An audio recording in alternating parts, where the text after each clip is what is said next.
Well, that's surprising. It's a match like this, Jack. There can be a lot of people in here. Oh, there sure will. We'll see a good show. Go ahead. Hi, how you doing? That's Whitey Harris just went inside. I'm Jack Buck, and we're very happy that you're here.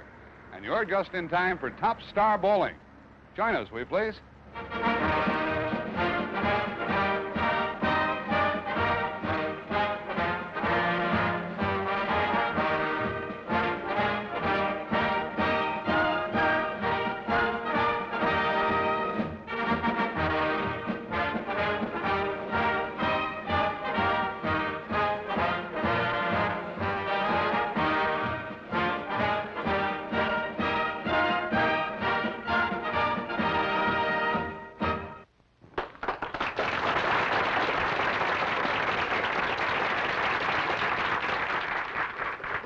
Hi there, everyone. Yes, it is time for Top Star Bowling from the very attractive Marlboro Lanes here in the village of Marlboro, just on the outskirts of the city of St. Louis, a gateway to the West, and more fine competition for you to view on this particular session.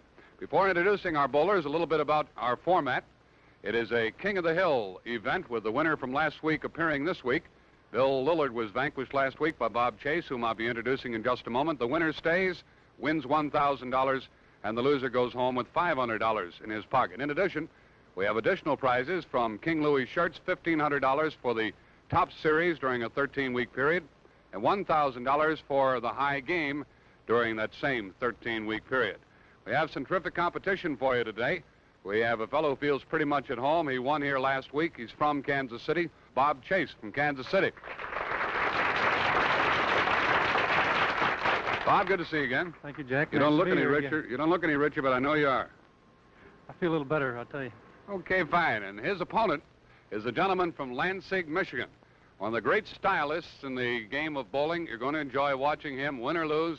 He is the Michigan mumbler, Joe Joseph.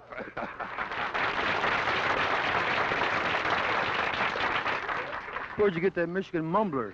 They tell me, I've never seen you bowl before, Joe, but they tell me you sing to the ball and you mumble up here on the approach. I don't sing to the ball. I talk to it. I'm bowling it out. Well, that's where I got Michigan mumbler. You all right? I'm all right, Joe. You all right? Fine. You all right? No. They're all set to go. Go down there and get ready, Joe. And who's leading off in the match? I am. Good luck to you. Thank you. I'll need it. And good luck to you, Bob Chase. There are your bowlers for the day.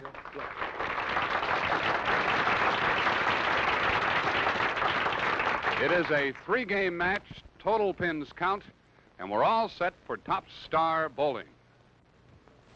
You heard Joe Joseph say that he is leading off, and leading off he is on lane 21. $1,000 to the winner, $500 to the loser. 3 games, total pins. And I urge you throughout this contest to watch the bowling style of Joe Joseph. He crosses to the Brooklyn. He leaves a 6-10 for a start. An opportunity right now to introduce to my partner at the microphone, internationally known on the bowling front, Jerome Whitey Harris of the Brunswick advisory staff. And Whitey is here to help you enjoy the matches a little bit more. I think we'll have a good one, Jack, with Bob Chase. And like you remarked, this definitely is the finest stylist in the game, Joe Joseph. So we have Chase with confidence gained from last week's victory. And Joe Joseph covering the spare on the 6-10 to get off and running with a mark. Now his opponent is a fellow from Kansas City, 5'11", 185-pounder. He bowled 638 last week to defeat Bill Lillard. Bill wasn't able to match him very well. He had 571.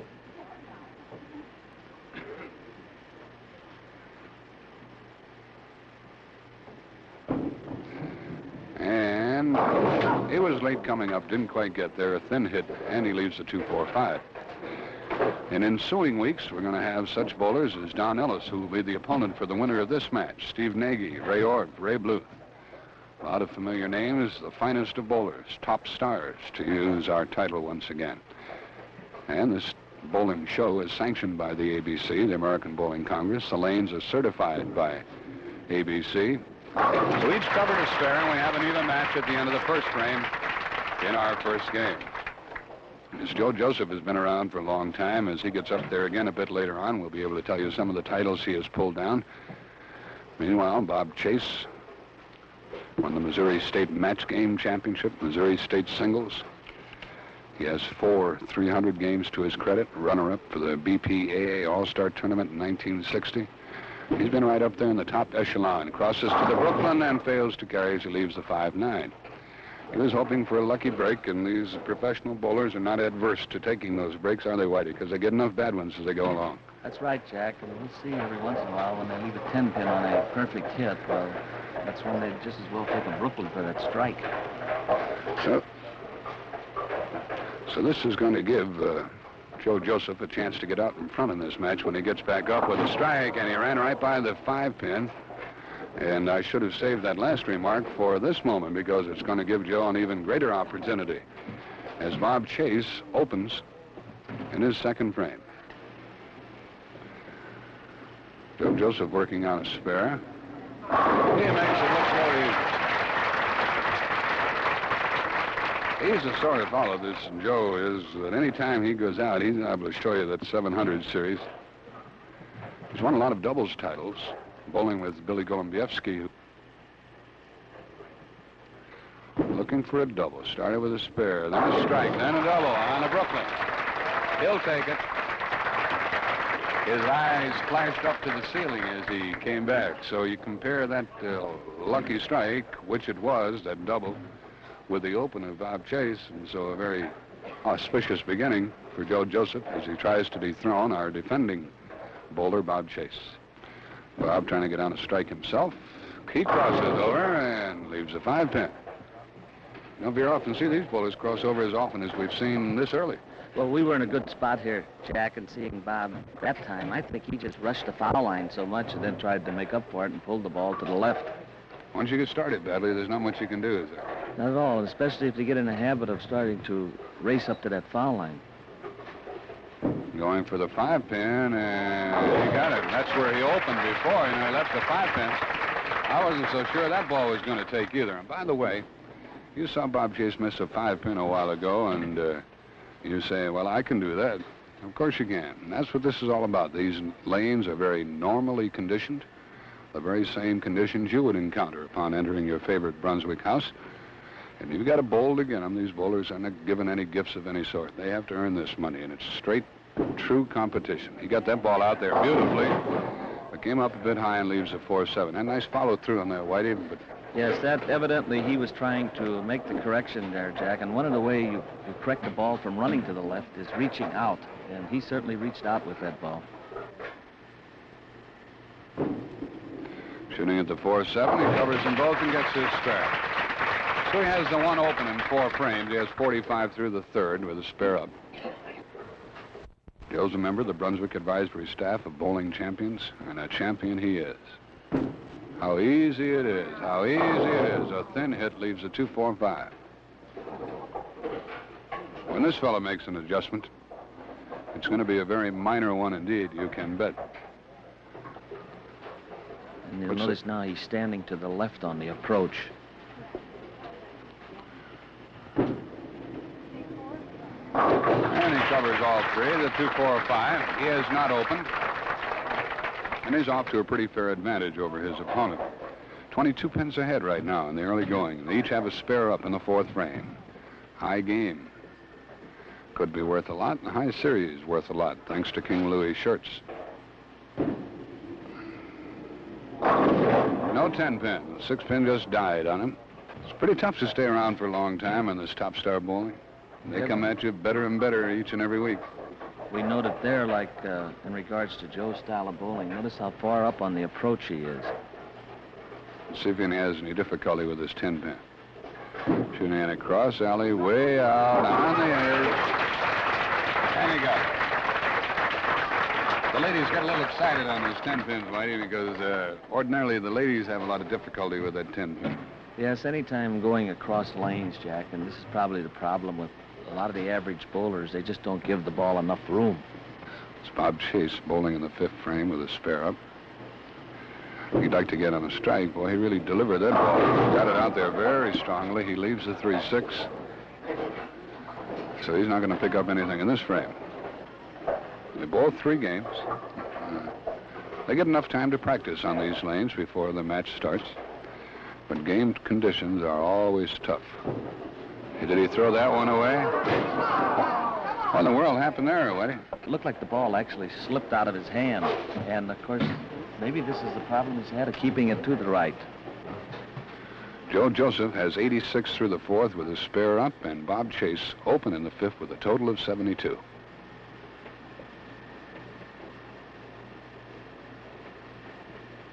Now Chase will attempt to get started. In 5 frames, he has 2 opens, both misses. He has 3 spares, and there's his first strike.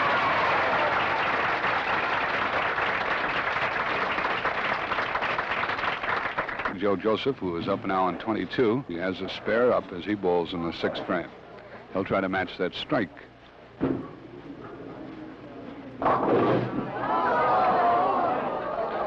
do you think of that? That's all of them, Jack. That's commonly called in bowling big pinochle. 4, 6, 7, 10. You seen this pick very often, Jerome?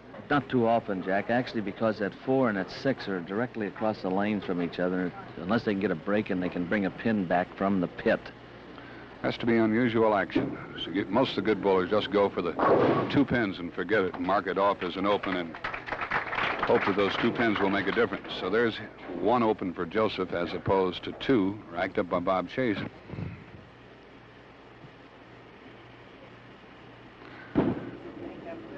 And no 4-pin.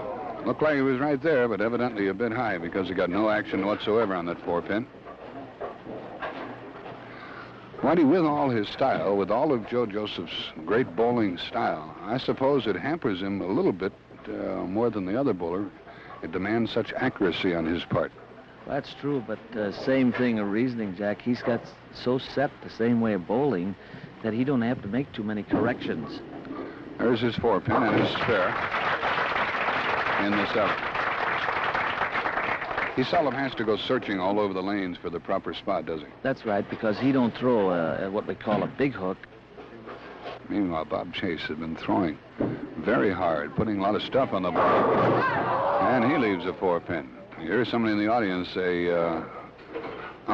when he threw it, thinking he wouldn't come close to the pocket, but he almost got his strike. The ball came up very late, very strong, but left the 4-pin. So Bob, who was seeking a double, which really would have helped him, still has only 1 strike so far. This is a 4-pin, Jack. They'll shoot a little to the right and go across the lane.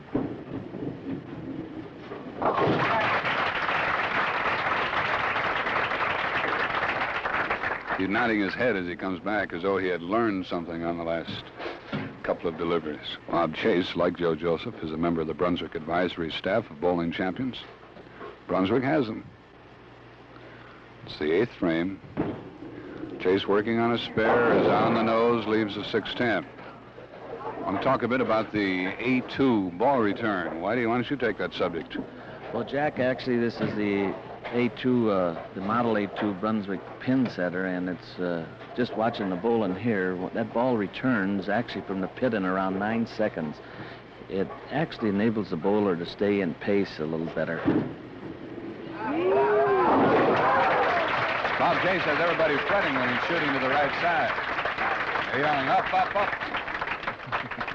Got him rooting for him. Here's Joe Joseph bowling in the 8th frame, working on a spare. Has an 18-pin advantage, oh, larger than that. He threw that one way outside, leaves a 1-2-8. But that's not going to help him. 27-pin advantage, 17-pin advantage right now for Joe Joseph. He drives through and covers all 3 pins, made sure he got that 8-pin back there. So Joe has only the 1 open, and Bob Chase has 2 opens. Joe Joseph has 1 double. Bob Chase has only 1 strike. If Joe were to string him out, he could win this by 17 pins. Here he is into the 9th frame, on the nose, 6-10. So both are wavering just a bit. The winner of this one will be Don Ellis from Houston, Texas. When Ellis gets hot, he stays hot. He might stay around for a long time, and the same would apply to Joe Joseph. And meanwhile, Bob Chase is striving for his 2nd consecutive win. I think 3 times is the most that anybody won last year, right? Yeah, Whitey? That's the longest string we've had, Jack, on Top Star Bowling.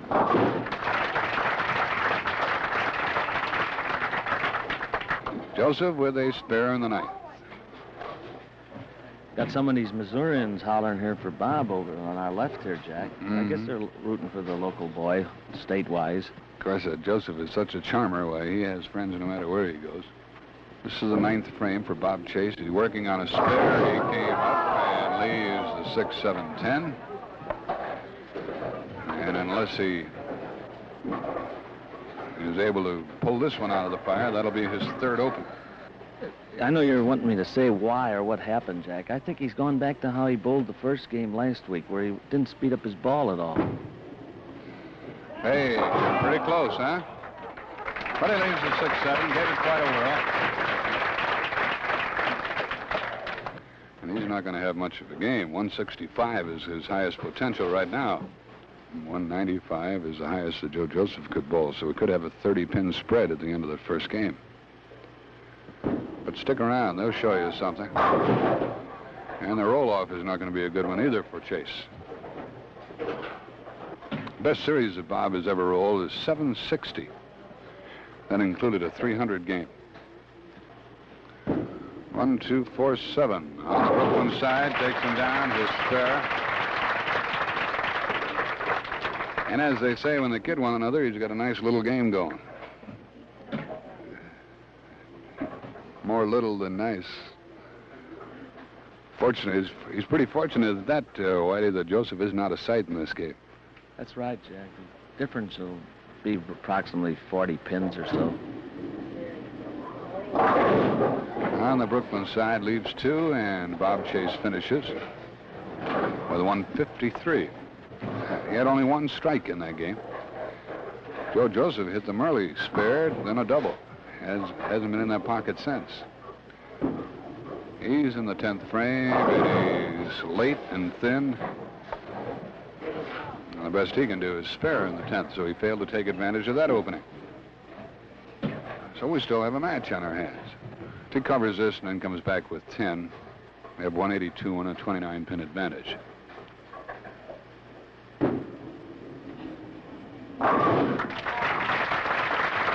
Now he needs 10 for 182.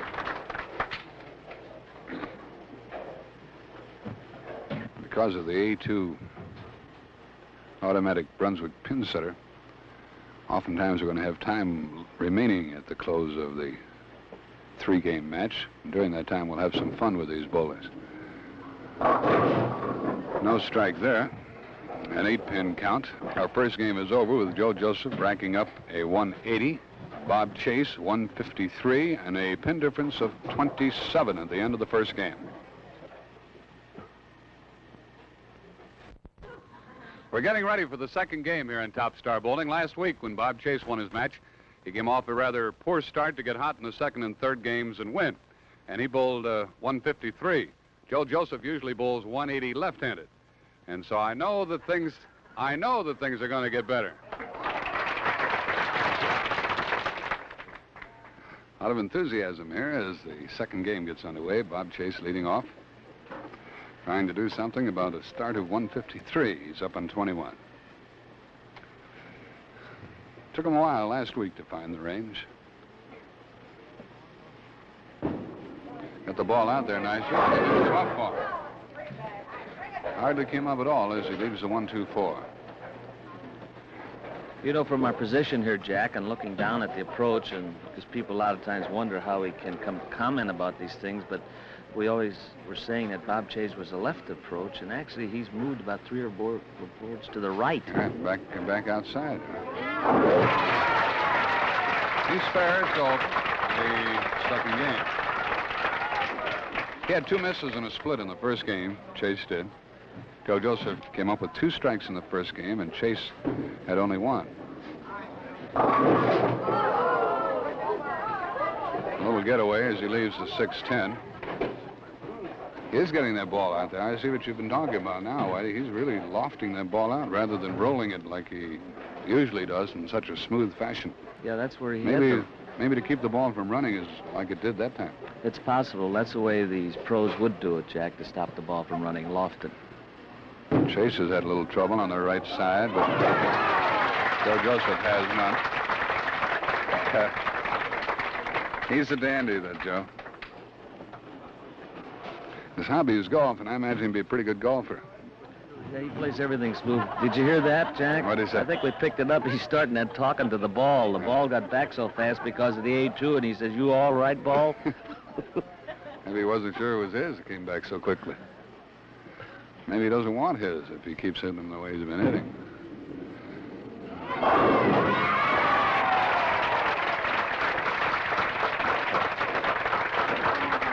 If you can't get him one way, get him another, I guess. We have a few youngsters on hand here watching the match, and they're enjoying it.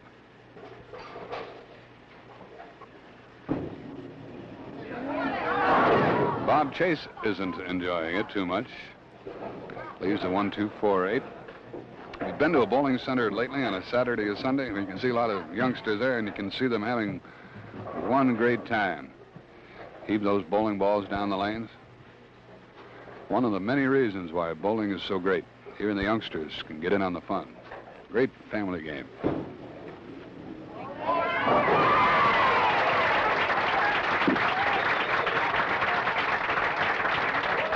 I'll tell you that, they have a lot of fun out here, Whitey. I think the personality of Joe Joseph sort of permeates the entire atmosphere. Chase has 16 in the first frame, a spare up, and there's a strike. He buried that one. It took him 6 frames in the first game before he got a strike. Now I guess when here in the third, and Joe Joseph is working on one. Let's see if he can take advantage of that Brooklyn he picked up over on 21.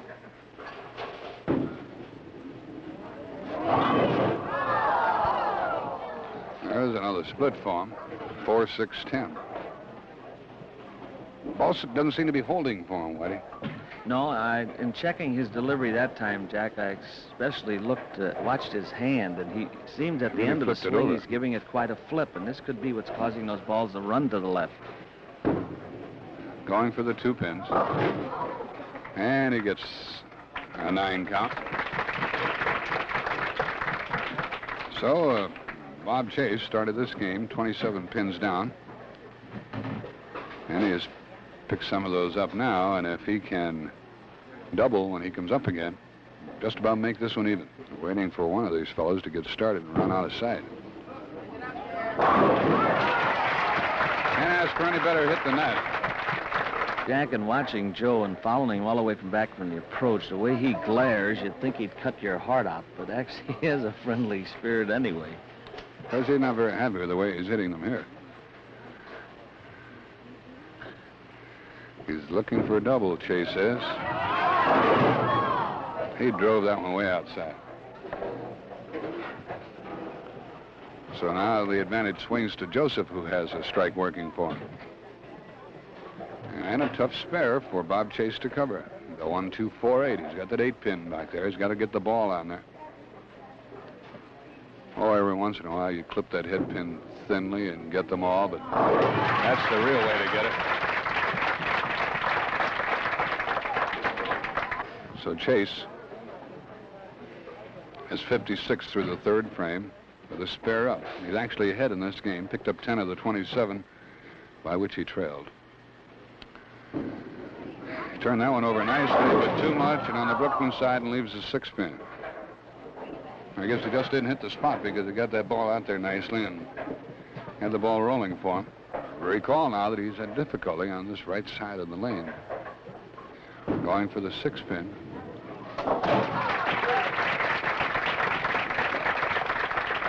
That gets to be a mental hazard, Whitey, after you blow a couple of those over there. Yes, and at the same time, Jack, I know I looked over at you. I thought that ball was going to drop off again, the way it was cutting across the lane. Joe Joseph is looking for a double. He's on the head pin. A little getaway is a 7-pin drop for him. He leaves the 6-10. Joe is still ahead in this match, but by less now than he was at the start of the second game. So Bob Chase has 75 through the fourth with a spare up, and Joe Joseph has 66 through the fourth, likewise with a spare up.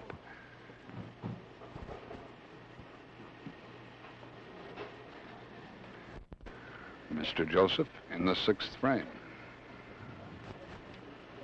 Working on a spare, looking for a strike. Nothing happened. A little bucket down there, 2, 4, 5, 8. These counts can hurt, Jack, if you keep piling them up, getting those 7-pin counts and those 6 pins, eh? Joe's done that a couple of times here. Of course, Chase has done the same thing. So they each seem to be marking time. Waiting for the other guy. Covered that one perfectly. That's the 6th frame for Joe Joseph. Bob Chase has 75 through the 4th.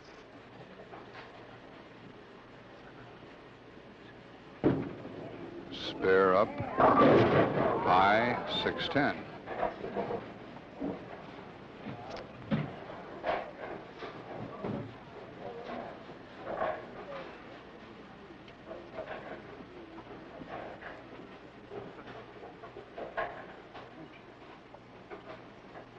Trying to spare in the 6. Boy, he's really driving that ball out there, but it came up for him. And Bob Chase has 93 through the 5th with a spare up. So he's 18 pins behind in the match. So it looks like we're going to have a lot of excitement, if not a lot of strikes.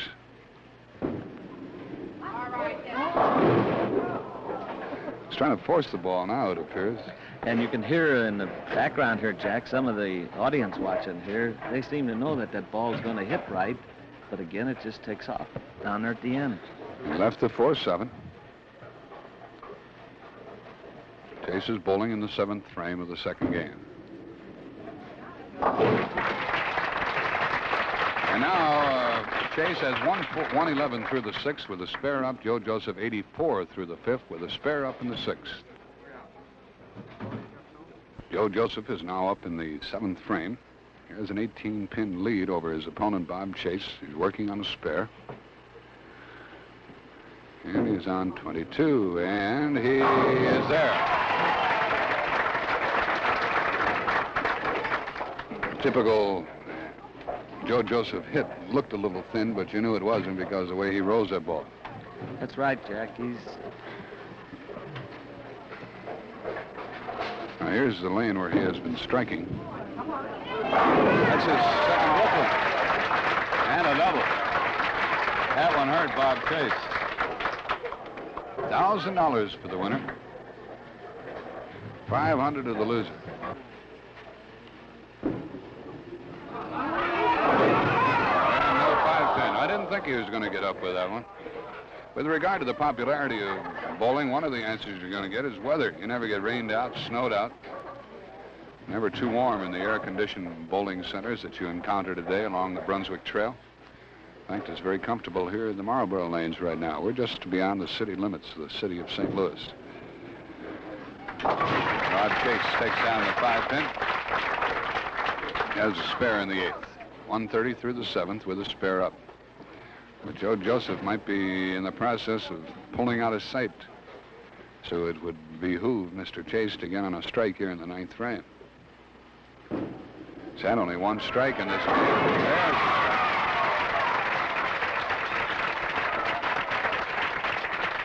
That was beautiful, Jack. Actually, the form and everything else, he did everything right then. You could almost put the strike right down when that ball left his hand. Well, let's see if Joe Joseph can get the first 3-bagger of the match. He really lofted that ball. That one seemed to get hung up on him, too. As he leaves the 3-6-10. No 3-bagger for Joe. And that's his 9th frame, and so the advantage swings to Chase with that strike working as he goes into the roll-off. This spare, Jack, he'll stand to the left on the approach and go across the lane. And try to cover all 3 pins, too. Right between the 3 and the 6, and he gets his spare in the 9th frame. So he has 151 through the 8th with a spare up, which could give him 171, 201 if he strikes out in the roll-off. Chase could beat him by 9 pins if both roll of the potential, but Joe Joseph would still be ahead in the match. He almost crumbled him that time with a hit right on the nose. You don't usually see Joe labor so long to find the proper approach a correct route to that pocket. Now this important 10-pin for his 10th frame spare. Reached way out with that one. He gets his spare and he needs 10 for 190. And so Chase could really get healthy by striking out. There's his 10 count. He really mixed him up, and 190 for Joe Joseph. So 180 for Joe, and then 190. I knew he'd get better. Now, Bob Chase has to strike out for 210 and a 20-pin victory in this game, which would still leave him 7 down. He has a strike up in the 9th frame.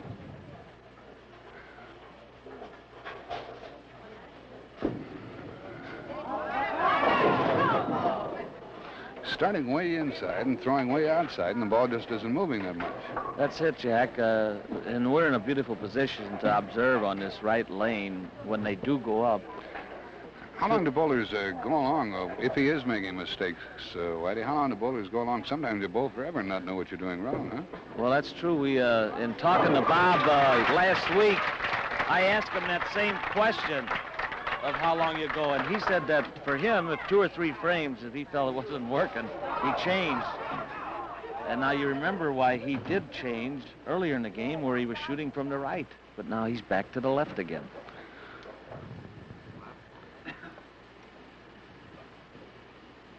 The best he can do is match his opponent with a 190.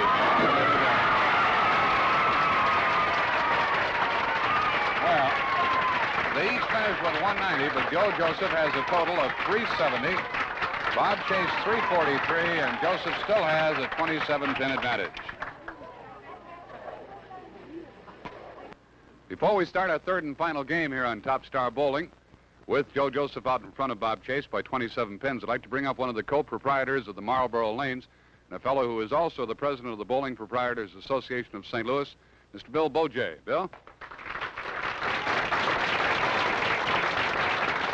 Bill, we've been having a lot of fun here at Marlboro. Yes, my friend Joe would say, are you all right? Yeah, I'm all right. Joe's not all right now. He's out in front a little bit. Bill, any figures at your fingertips? How many bowlers in the St. Louis area? Well, we've got about 65,000 adult bowlers and roughly some 45,000 junior bowlers. That junior bowling is a big item here in St. Louis and Missouri, isn't it? Oh, yes. We have the finest program anywhere in the United States. It's our own program, and it's just for the state of Missouri. What do you do with the youngsters? Instructional programs or what? Yes, we of course pick them up right from the schools, from grade schools, colleges, and so forth, in buses, bring them right here to the lanes, instruct them on bowling, and really show them the road. And it won't be long before they're out here with their families bowling at Marlboro, huh? I would say some of them that we learned to bowl just 2 years ago already have 200 averages, and these are youngsters just 10 and 11 years old. Gee, that's wonderful. Bill, we've been having a lot of fun, as I said, here at Marlboro, and you're a great host. Thanks for the visit. Thank you.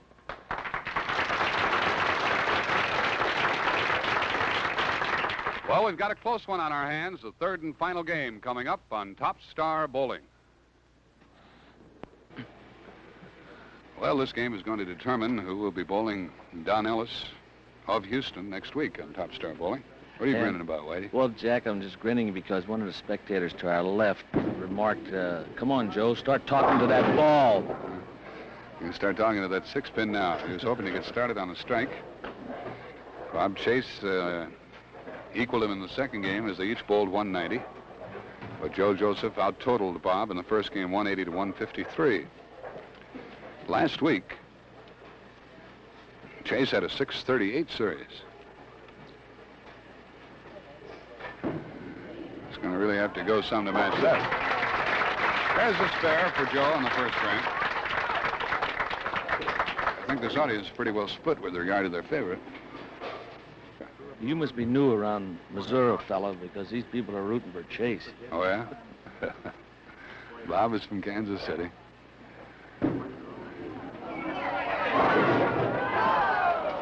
I think he was aiming for Kansas City on that one as he leaves the 2-pin. $1,000 to the winner, we remind you. $500 to the loser on this ABC sanctioned event. Lane certified by ABC. Spare for each in the first frame. And money prizes from King Louis Shirts, $1,500 for the high series in a 13-week period and $1,000 for the high game. Bob putting his hand over the air blowers there, Jack, to keep, I guess, dry it off and everything, and all of a sudden that ball's back there. And Certainly does get back in a hurry. A thin hit and no 7-pin. Didn't get the necessary pin action and the thin hit to clear him off on the left side, and the 7-pin remains. So that gives Bob 19 in the first frame. Down 27 pins.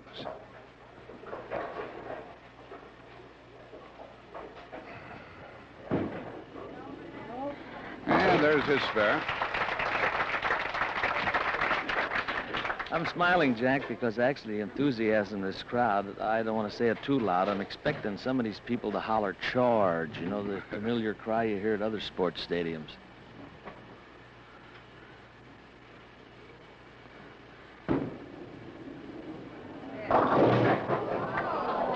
That might make this match closer than ever. 6-7-10. Let's see, Joe had a split in the 4-6-10 in the second game. And he had the 4-6-7-10 in the first game. I imagine being ahead in the match, he'll just go for the 2 pins rather than trying to pick that one. No, he's going for it. But at the same time, he made sure he got the 2. So he opens. Joe had 2 strikes in the first game and 5 in the second game. Chase has had only a total of 4 strikes so far. On the headman, he almost left the same combination. I think there, Jack, and again, like sitting here and trying to find out what they're trying to do, that particular time, he just pointed that ball directly at the headpin, and wherever you point the ball, that's where it's going. Now he has to cover the 6-10 for his spare in the third frame. Things are wide open for Bob Chase when he comes up again.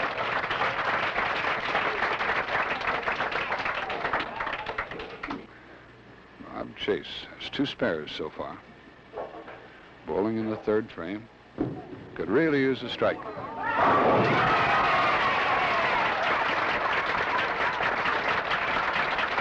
If he had wanted to have been cute about the thing, he could have turned and walked away on that one. He didn't want to appear too nonchalant about it, but he knew that one was in there.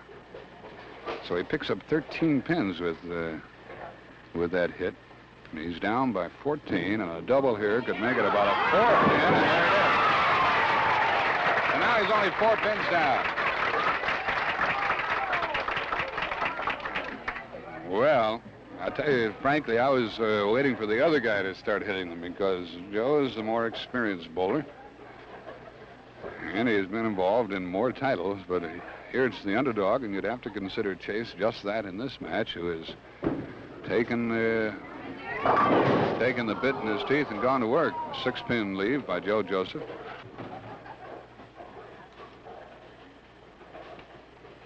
It's about a 3-pin difference right now. Joe Joseph still has the lead.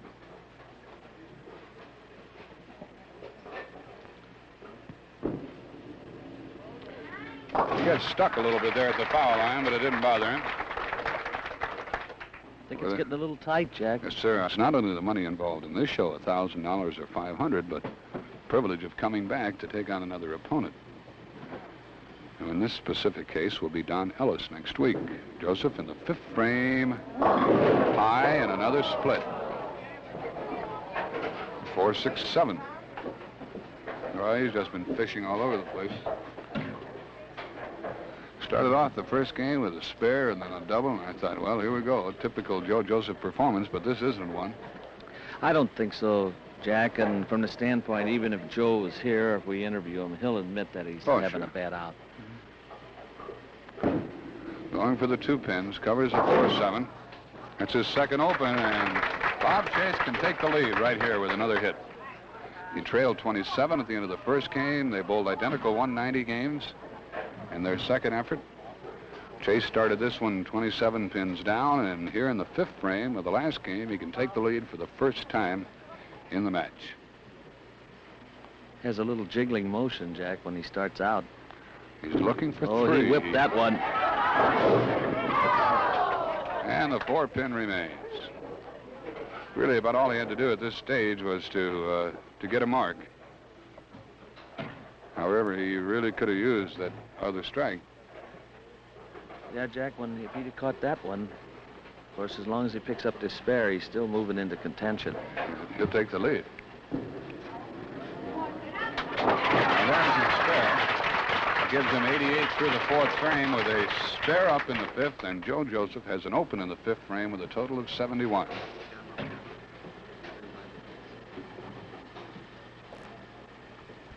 Well, let's see who's going to do what.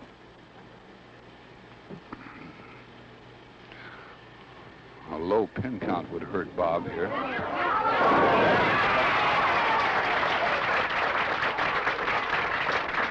He had only 4 strikes coming into this game. He already has 3 in this one, including a double.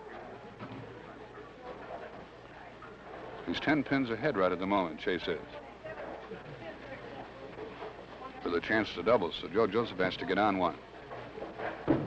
He rolled that ball out there nicely, and no 4-pin. He got a little bad action back there, Whitey. The 1 pin was headed for the 4-pin. Not the 1 pin. A pin was going for the 4-pin and got knocked away. Yeah, evidently mixing action of the Brunswick score pin, Jack, at that time, if it would have knocked it out, Joe really needs him now. I think he's getting in a little predicament. Shooting at the 4-pin for a spare in the 6th frame. And he's spare. So he has 4 spares and 2 opens so far. Now it's the 7th frame for him. He had the advantage all the way up until just a moment ago. Amazing thing, as they stand over that automatic hand dryer, drying off their hand, Jack, they have to stop the ball coming in with their left hand. That A2 brings it back so fast. Well, he already had 2 Brooklyns. He was hoping and rooting for another. Boy, there's something about this competition, and it applies to this sport as well as any other. When the pressure is on, why, and it's not a matter of players reacting adversely to the pressure. It's just a matter of being unable to give it their very best effort. That's what makes sports so great, including this sport of bowling. There's a spare for Joe Joseph.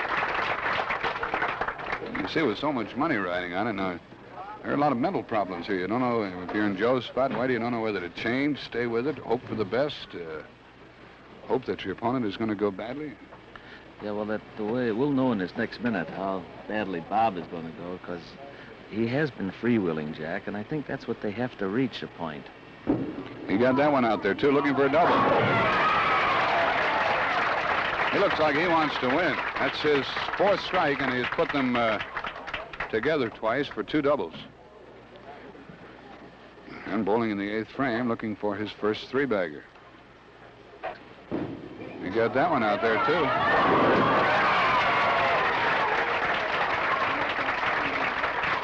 And that's the first 3-bagger of the match, and 5 strikes in this game for Chase. Bob, got a 227 game, which was high last week. It looks like he's also trying to go over for another big high one. He has a possible 258. He needs 4 more strikes for that. Joseph has to get on one here. Joe still can't find the range. He leaves the 4-7. He's going to be closed out of here pretty soon. You know, wonderful part of bowling, Jack, and you've been in with the pros a lot on the tour and different things like that. Even after Joe comes off the lanes now, after showing like this, he'll have a pretty good explanation of what happened. And he'll be tougher than ever the next time out, too. There's his spare in the 8th frame. He's up in the 9th. If he has any chance at all, he's got to get a strike here and then go all the way in the roll-off. Joe hasn't had a strike in this game. That's a rarity. He leaves a 10-pin. You ever see him bowl a game without a strike before, Whitey? I don't think so, and I can't explain it, Jack. It's just one of those things. I wonder how long it's been since he rolled a game without getting a strike. Might be interesting if there's time on the interview to Because Joe is colorful enough, I'm sure he'll come up with a logical answer for it. Shooting at the 10 pin for his spare in the 9th frame.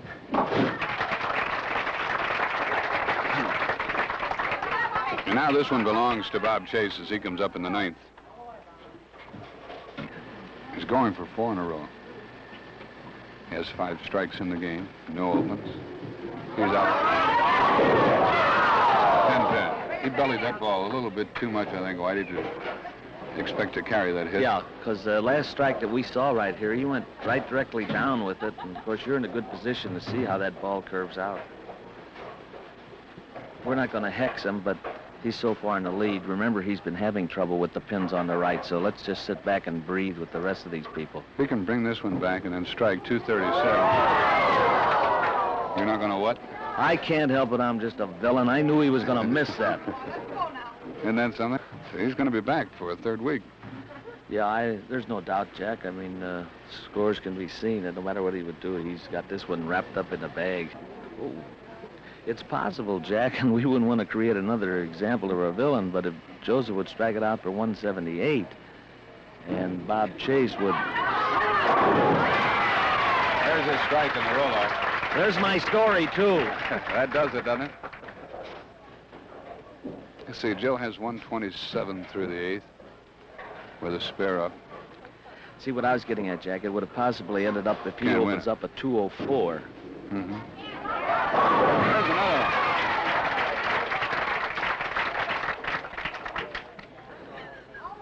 That's 7 strikes for Chase with 3 spares, and a miss. I got a feeling every once in a while I hear voices. I mean, is it, I guess it must be Joe Joseph down there talking, or Bob Chase talking to himself. 225 with a hit right here. A nice finish for Bob. He had 8 strikes. I tell you that miss in the 9th frame may have cost him a little bit of money. Eh? Yes, it would, Jack, for that big, what is it, $1,000? $1,000 for the high game in a 13-week series, but 225, I don't believe will win it. He already has one higher than that last week, 227. Joe has a 1-2-4-10 remaining as he rolls in the 10th frame of the 3rd game. And he will have gone the whole game without a strike unless he spares here and gets it on his next pitch. And he leaves the 10 pin. So Joe finishes with 522 and a 46-pin victory for Bob Chase with 568. Our match is over with Bob Chase of Kansas City winning over Joe Joseph of Lansing, Michigan, 568 to 522. We have some attractive young ladies who are graduates of the John Robert Powers School of Modeling and the Pat Allen Agency to award the prize money. And our guest on this show is Brenda Bale. Brenda, would you come up here, please? It's the money gal, Joe. Sounds good. Sounds good. Mr. Joseph, your check for $500. Thank you, Brenda. Are you all right? Yours for $1,000, and congratulations. Thank you, Brenda. Joe, have you ever bowled a game without a strike before, like that last game? I haven't practiced, but I can't remember. Well, I probably have in competition, but I can't remember when, Jack. This wasn't Joe Joseph out here, was it? Yes, it was. Joe, you're always Keep great. moving. Always great to be with. Thank you, Jack. Nice Same to here. visit with you. Thank you. And Bob Chase, you're back next week to meet a gentleman from Houston, Don Ellis. Well, like I said earlier, it's a pleasure to be able to come back over a fellow like this because it's very seldom that you experience anything like that. That's $2,000 for you and at least $500 in the next one. Things are going well. Sounds well. How about a nice hand for our 2 performers? Joe, thank you. Thank you, Jack. Thank you, Bob. I've already mentioned his name. It'll be Don Ellis of Houston here next week to take on Bob Chase at the Marlboro Lanes in the village of Marlboro, just outside the city of St. Louis, the gateway to the West. More Top Star bowling coming your way next week. We hope that you'll be with us. And now Jack Buck speaking for Whitey Harris says thanks for your time this time. Till next time, so long.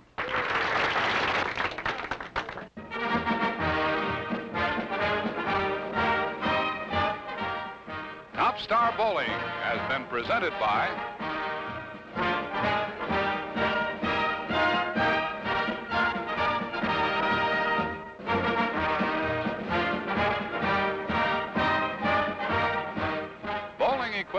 by Brunswick, the #1 name in bowling.